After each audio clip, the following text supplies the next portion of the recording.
While so much of our modern world is calling us into a whirl of action, there is an older rhythm calling us to rest. Can we find that rhythm, if even for a moment?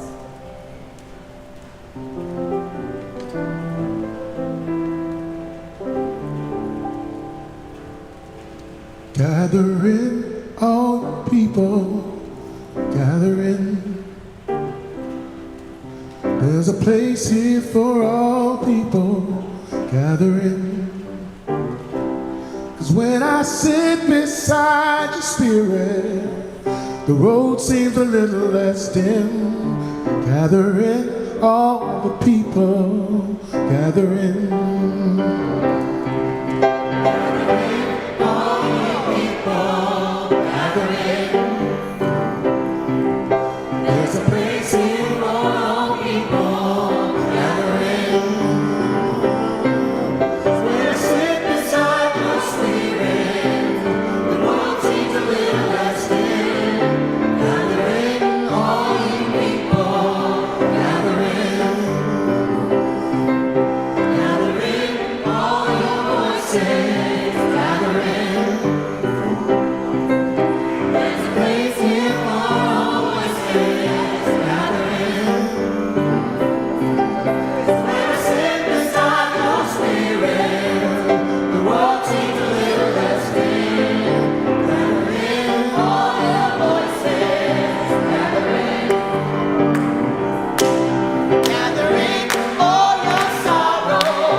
Gather in and welcome to the Community Church of New York.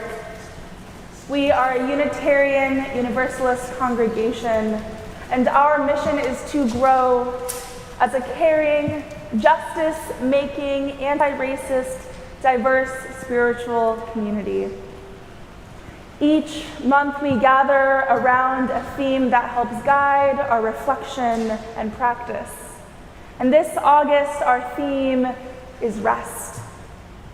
In a world that often demands more from us, more doing, more achieving, more pushing through, this community dares to ask a different question. What if rest isn't something we earn, but something we deserve? What if rest isn't a break from our spiritual lives, but a vital part of them? And so this afternoon, as we gather in worship, we invite you to step into a slower rhythm, to breathe, to settle, to soften into presence. Let us begin our time together by grounding in that spaciousness, here, now, and together. Welcome.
Please join me in reading our chalice lighting words, which are found in your order of service. But first, let us sing.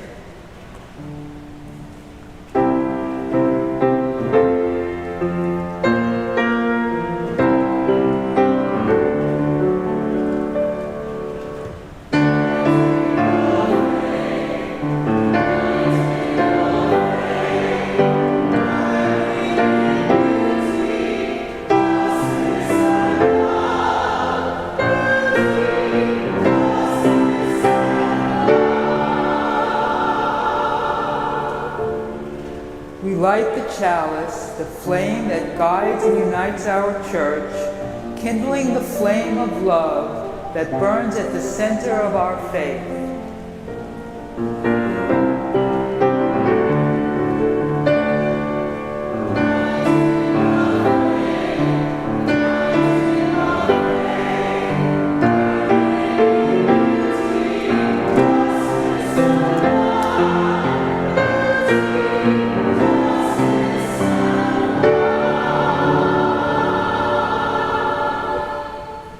Now join me in reciting our unison affirmation.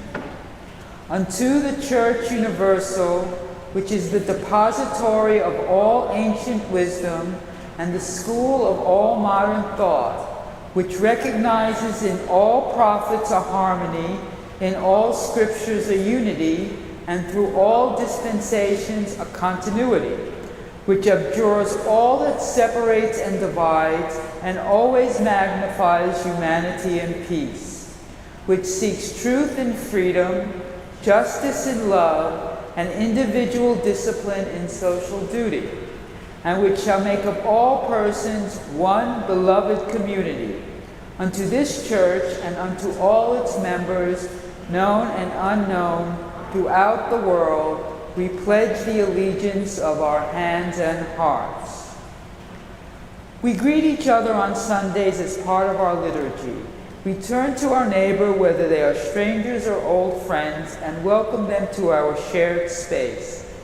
It is our way of saying our spiritual path is communal and that we are all in this together. It is not just friendly, it's how we ground ourselves in this space with each other. Please greet your neighbor.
find your way back to your seats.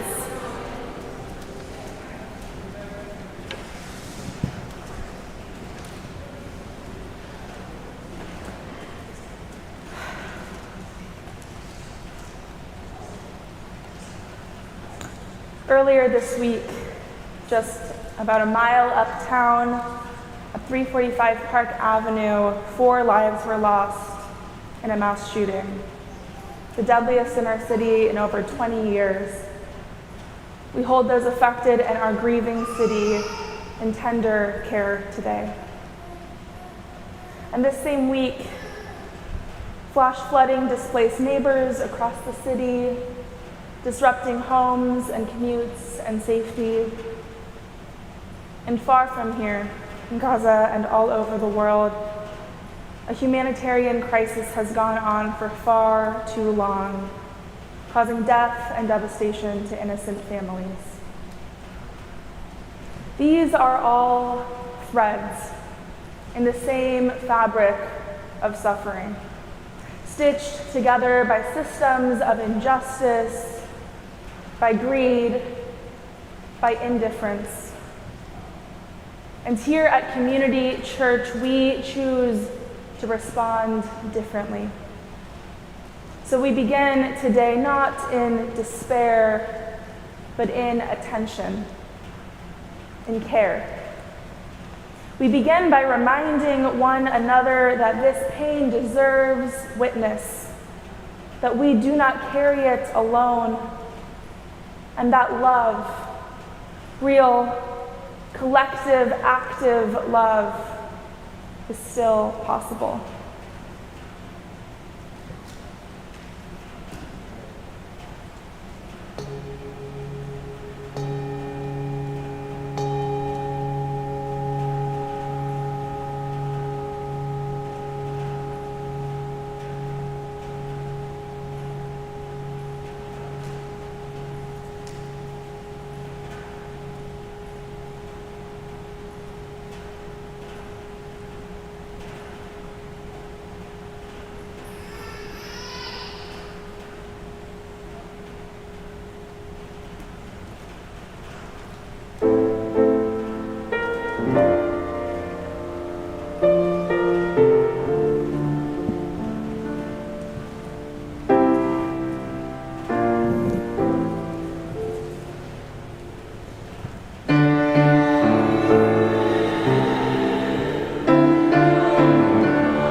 Of life, God of many names and of no name at all.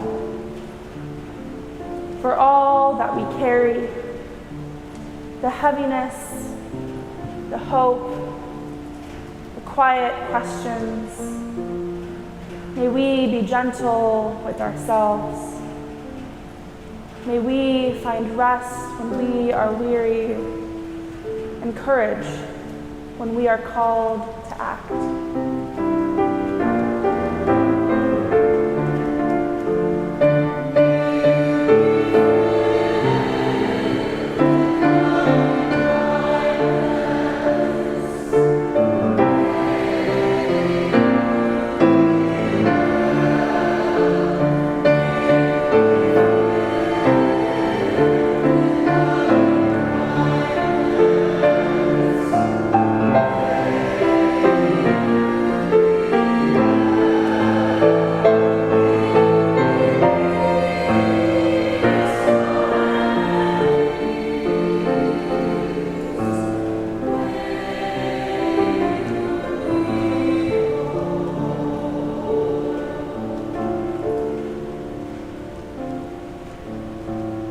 for those we know and those we do not, for everyone moving through grief or fear or change. May they feel less alone. May kindness meet them where they are.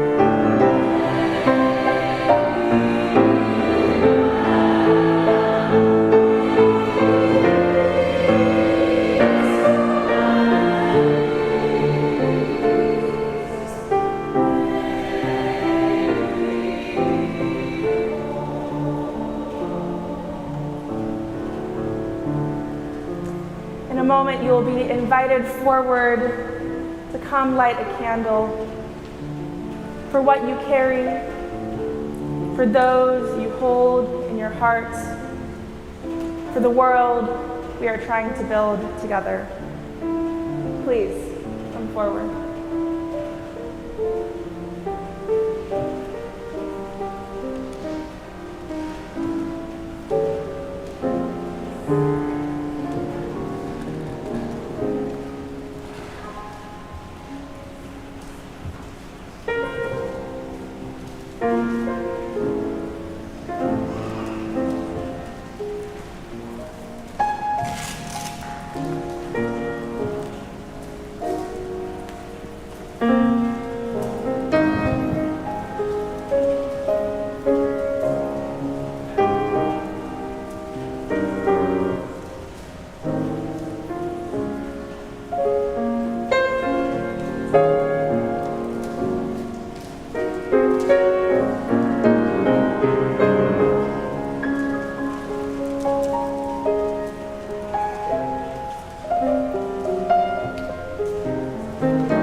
Spirit of life, may these lights shine on all that is tender, all that is sacred, and all that is still becoming.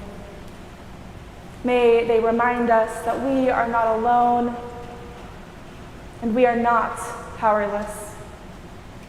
Amen, and may it be so.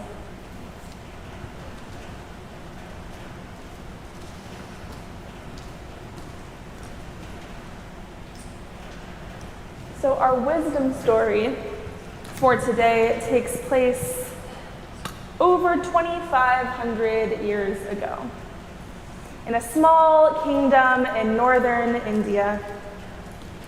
A child named Siddhartha was born to a king and a queen. And like all parents, Siddhartha's parents wanted to keep him safe and innocent forever. never having to witness or experience any of the pain or suffering in the world. But unlike most parents who quickly learn that is not possible, his were the king and the queen. And so they were actually able to do that for many years, keeping Siddhartha sheltered in the castle, unaware of the larger world around him. But like all babies, they grow up. One day, when Siddhartha was grown, he leaves the palace to explore the kingdom beyond the castle walls. And what he saw there changed everything. First, he saw an old man, his back bent, his hair white, his steps slow and careful. And then he saw somebody who was very sick, lying on the ground, trembling and pale. Then he saw someone who had died, carried by mourners in a solemn procession. And Siddhartha had never seen these things before. He turned to his companion and asked, "Will this happen to me, to my family, to everyone?" And he learns that the answer was yes. These are the facts of life. Everyone grows old, everyone gets sick, and everyone dies. And Siddhartha was heartbroken and confused. If life was full of suffering, he wondered, how could anyone be truly happy? So he made a very big decision. He left his royal life behind. He gave up his fine clothes, his soft bed, his crown, and went to live as a wandering seeker. He hoped that by giving up everything, by fasting and meditating and sitting out in the cold and the heat, he would find the answer to suffering. For 6 years, Siddhartha tried everything. He ate 1 meal a day, slept just a few hours a night, barely moved his body as the rain and the sun beat down on him. But still, he did not understand how to end suffering. So he stopped sleeping altogether. He ate only the seeds and the berries that the wind blew into his lap. And still, he did not understand suffering. So one day he said to himself, "It's been 6 years. I still don't understand how to end suffering. When I was a prince, I was ignorant to the world around me, and I wasted my time in luxury while others were in pain.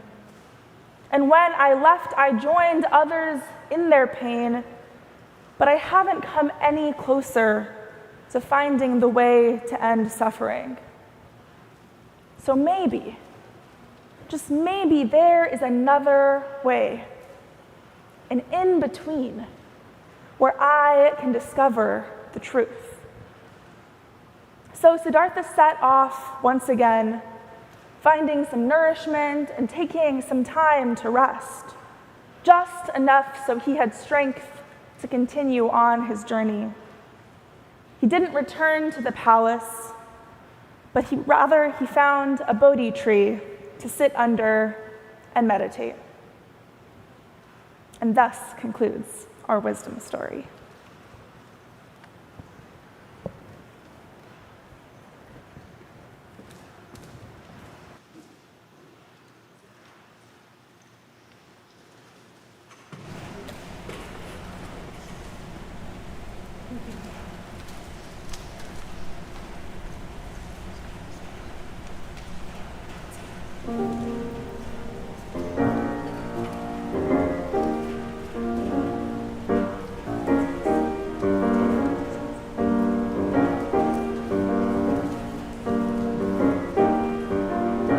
We were born before the wind,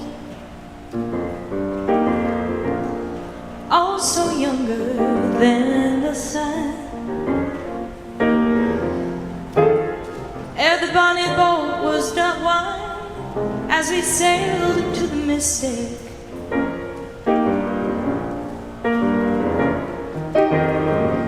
hark now, hear the sailors cry. Smell the sea and feel the sky. Let your soul and spirit fly into the mystic.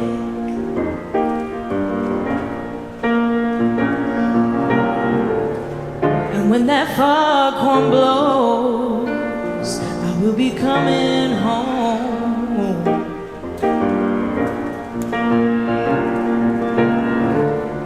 Yeah, when that foghorn blows, I want to hear it.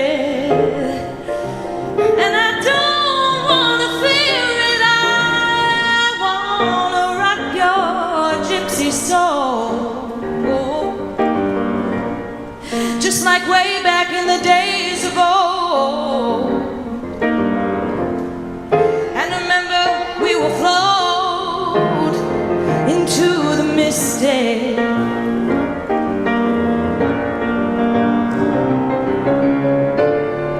When that foghorn blows, I will be coming home.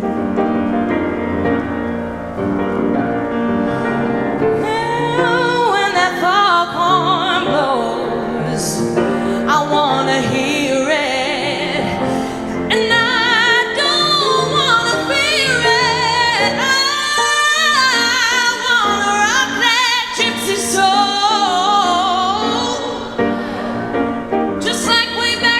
Days of old, and together we will float into the mystic.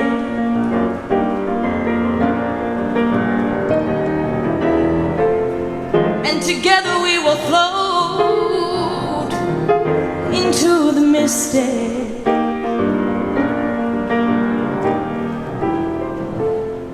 And together we will float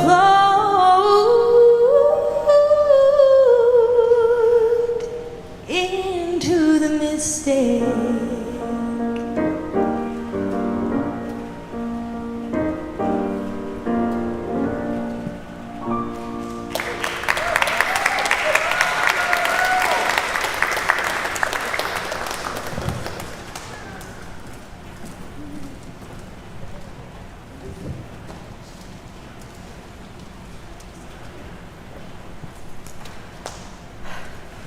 So I've always been an overachiever. And I don't say that like it's a badge of honor, although there were years where it might have sounded like one to me. But mostly I say it with a kind of tired affection for the version of me who always needed to do a little bit more, who needed to get it just right, who thought that being enough meant producing more, offering more, giving more, constantly proving myself worthy by doing just a bit better, a bit faster, a bit more perfectly. And recently my therapist was talking to me about perfectionism, and she said something about how it can get in the way of presence, how perfectionism convinces us that there's some ideal version of ourselves that we are supposed to be, instead of allowing us to live the life we're actually in. And I nodded very sagely, like I was agreeing. And I said, oh, of course. I don't want to be a perfectionist. I just want to be perfect. Because in my mind, it's not perfectionism if I can actually do it. If I can be the best, be productive, be useful, if I can manage my life and everyone else's, if I can run fast enough and far enough and get everything right, well, that's not a problem, that's the goal. But of course, that's not how it works. Not for me, and I don't think for most of us. Because at a certain point, your body will call your bluff. The spirit will say, no more. You might be able to outrun your exhaustion for a while, but not forever. And it took me a long time to realize that rest isn't the opposite of work. It's not what you do after you're finished being useful. Rest isn't a reward that you earn. It's a rhythm we're made for. My friend recently told me about an idea from Dr. Sandra Dalton Smith, author of the book Sacred Rest. And in it, she offers this simple but profound idea that rest isn't just one thing. She says there are actually 7 different kinds of rest that people need. It's more complicated than just get 8 hours and you're fine. Because how many of us have gotten enough sleep and still felt bone tired, or taken a day off and come back frayed around the edges? So of course there's physical rest, sleep and naps and lying down without also trying to answer emails from your phone. And there's mental rest, a break from the swirl of thoughts, the to-do lists running on loop, the voice in your head that doesn't just stop because you close your eyes. But there's also sensory rest, quiet in the midst of the bustling New York City streets, maybe some dimmed lights, cell phones turned off, no children grabbing at your legs. And social rest, which doesn't necessarily mean being alone, although it can, but also being with people who let you be your full self, without needing to explain or perform or work to be understood. And similarly, emotional rest, where you can let go and trust that you'll still be loved. A rest where you don't have to hold it all.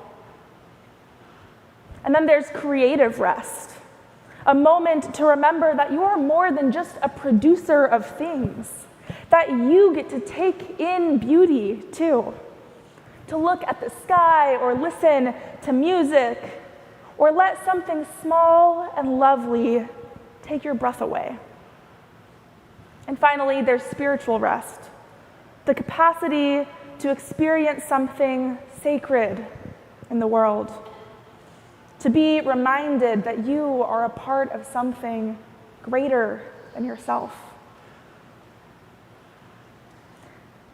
That's the kind that reminds me that I don't have to hold everything, that I can rest not just my body, but my soul. So where do you feel the deficit? Which one are you longing for the most? Because most of us aren't missing all 7 at once, although in certain seasons I know I have. But usually there's 1 or 2 places where we're running on empty, and it's not always the one you think. So last summer, right before I joined Community Church, I spent 10 weeks as a chaplain intern at New York Presbyterian Hospital. And if you have been through clinical pastoral education or know somebody who has, you might be familiar with the intensity of that experience.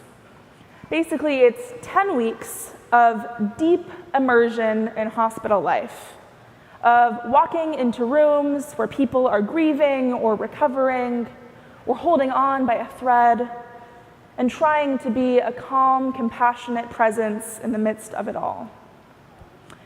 So half of my time that summer was on a cardiac unit with patients recovering from or preparing for heart surgery.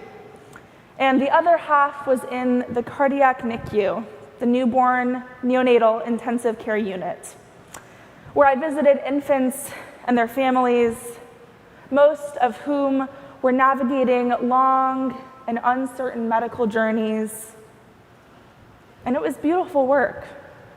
And you can imagine it was also really exhausting. So every day I would walk into the hospital up at 168th, already bracing myself, not knowing what I would encounter, not knowing who I would talk to or how it would affect me. And every day, pretty much every day, in between rounds, I would make my way up to the chaplain's office, up to a little couch on the 3rd floor, and fall asleep. And I didn't even mean to nap most of the time. It just happened. My body would hit the cushions and shut down. It was like all the emotions I'd been holding, not just mine, but everyone else's, finally had space to land, and my body couldn't do anything but rest. But even though I was actually listening to what I needed, I felt so guilty. I worried I was being lazy, that I wasn't doing enough, that I should be working harder, visiting more patients, journaling about my theology instead of closing my eyes. I kept thinking, everybody else is working right now, and I'm napping on the job. And then at the very end of the program, as we celebrated the completion of our unit, our supervisor told us that he had calculated our visitation numbers, how many people we had spoken to over our time in the hospital. And in our cohort of 8, we made 1,381 visits. And he didn't tell us individually how many we had made, but I was certain I hadn't made nearly the amount of anyone else in the group. Never mind that I had meaningful conversations that summer with grieving parents and frightened teens and frustrated elders. I felt ashamed and embarrassed that I hadn't done more when I had the chance. But then the supervisor pulled me aside and told me my individual stats.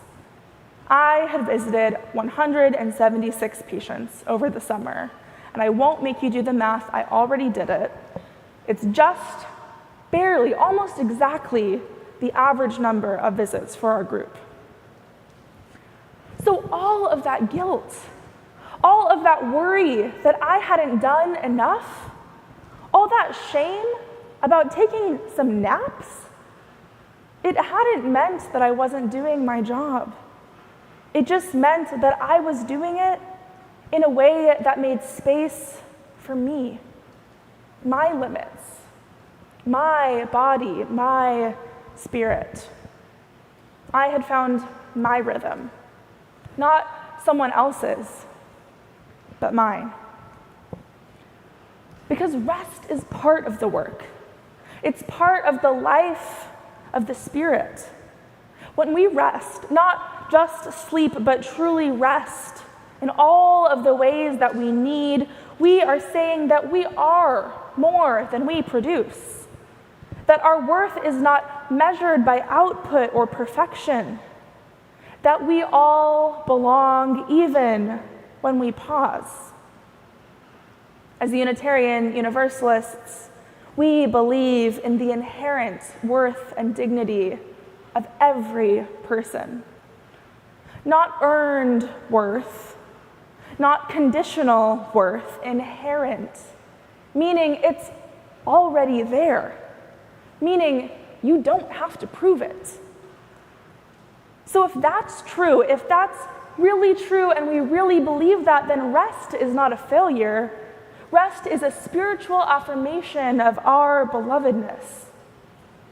Those naps I took on the chaplain's couch, they weren't indulgent, they were holy. Those moments of quiet weren't laziness, they were sacred space. When you listen to your body, when you lay down the burden of trying to be everything, you can make room for the sacred to enter. Now, I don't always remember that. I still fall into old patterns, but the more that I practice rest, not just sleep, but creative rest, emotional rest, spiritual rest, the more I remember who I really am. Not just a minister, not just a helper, but a person, a soul, a body, a beloved child of the universe. And sometimes rest isn't just about a nap or a quiet moment. Sometimes what we're really longing for is a different way of being. And that summer in the hospital taught me that I couldn't just push through forever, that something had to give. And what gave eventually was the illusion that I had to prove myself to be worthy of care. And letting go of that belief didn't happen overnight, and it didn't come easily. But there's a kind of freedom that opens up when you stop trying to prove that you can do it all and start asking what it might look like to live differently. Not all or nothing, not burned out or checked out, but something else. A path not of perfection, but of presence. A path that reminds you you don't have to swing between extremes to find something meaningful. Our wisdom story today told the story of Buddha's journey to find the middle way. And raised in a life of luxury, when the Buddha encountered pain and suffering for the first time, he realized that everything he thought was true was just part of the story. And at first, he rejected all of the riches he had known and lived a life of asceticism, denying himself even basic needs like enough food or enough sleep. But as he grew weaker, he realized that depriving himself also hadn't helped end anyone else's suffering. And so he discovered the middle way, a place between too much pleasure or too much pain, where instead of focusing on giving or taking something from himself, he could finally focus on others. And this story is one that I've heard, and maybe some of you have heard before. But still, every time I hear it, something new rises up for me. Because it's so easy to feel like we're supposed to go all in all the time, to be always available, to be always informed, to be working as hard as we can, loving as deeply as we can, showing up at every protest, replying to every message, making ourselves endlessly useful to the world. Or when that gets too heavy, to flip the switch and unplug entirely, to check out, to numb, to say, I'm done, and try to disappear from the responsibilities of being human. And really, there's nothing wrong with either of those impulses. There are moments when both are valid. But I've noticed that neither one feels sustainable. Not for me and not for most of the people I know. What I crave, and what I think so many of us are seeking, is a life that honors the full range of who we are, our energy and our exhaustion, our passion and our need to pull back, our joy and our sorrow, and all of the spaces in between.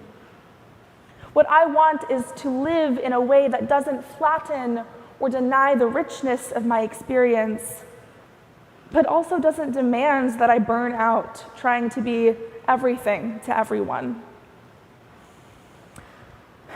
When I was growing up, my mom always used to use the phrase, everything in moderation. But really, the entire phrase is everything in moderation, including moderation.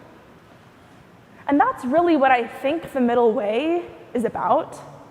It's not about finding that perfect balance between two extremes, because I don't think that exists. But letting go of the belief that you're supposed to live in someone else's version of a balanced life. It's about learning to live in your own rhythm. It's about figuring out what helps you stay connected to yourself, to others, to whatever feels holy. And so I wonder, what does your middle way look like? Where are the places you find yourself pulled to extremes? What are the habits or the beliefs that no longer serve you? What are the things you've been denying yourself or pushing yourself toward without asking whether they still fit? What would it look like to let go of one small thing this week, just one, and see what that creates space for? Maybe you're not able to go to the gym 5 days a week, but could you take a walk just because it feels good to move? Maybe a full meditation practice isn't possible right now, but could you sit for one quiet minute in the morning before the world rushes in? Maybe you can't silence your phone all day, but could you eat one meal without it? Just you and your food and your breath. A better life doesn't have to be dramatic. It doesn't have to be all or nothing. It doesn't have to be hard. You just have to notice, to begin again, and to keep going. We will all fall out of balance sometimes. That's just a part of being alive. We will all lose track of what we need. We will all forget what we have learned. We will all hurt each other and miss each other and feel like we're not doing enough. But the invitation, the beautiful, lifelong invitation, is to come back, to return to yourself, to community, to this community, to return to the path, not perfectly but honestly, not quickly but kindly. And when we do that, when we all do that, when we begin again, not in shame, but in love, we create the kind of world we want to live in. A world where grace is possible. A world where balance for each of us is possible. A world where we are not measured by how hard we push, but by how deeply we pay attention. So, beloveds, may you listen. May you rest. May you find your way not once, but again and again. And may you keep returning every day to the middle way that is yours to travel. Amen.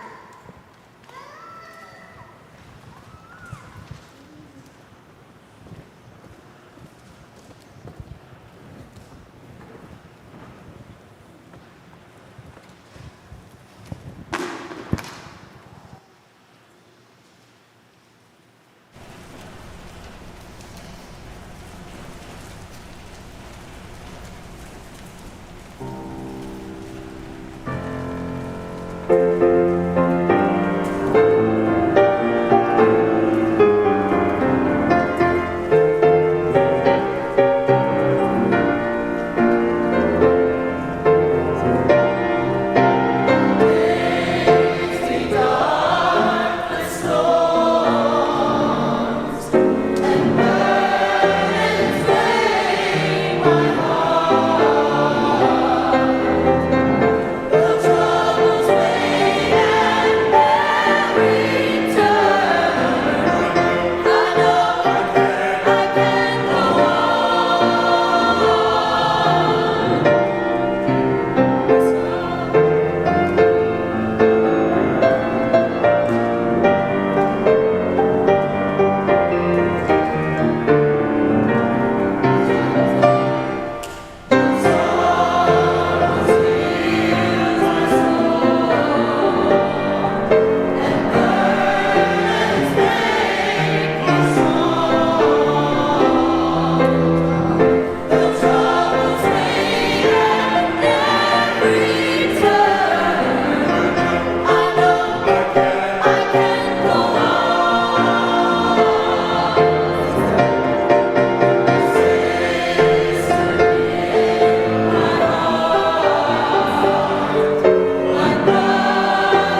end our time together today, may you know how loved you are and how important you are to this community. Please join in singing our chalice extinguishing found in your program.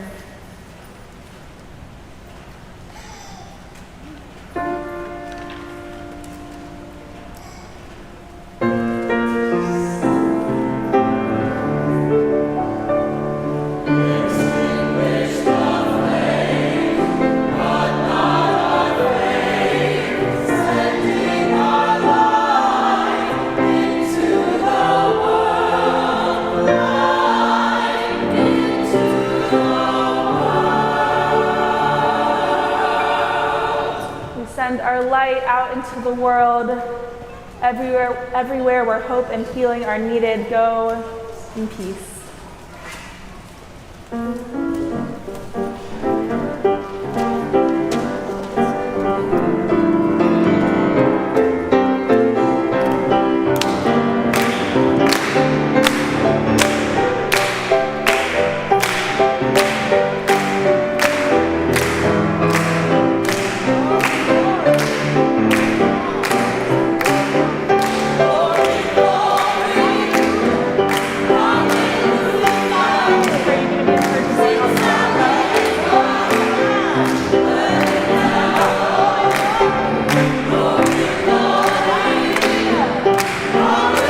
Gotta do it.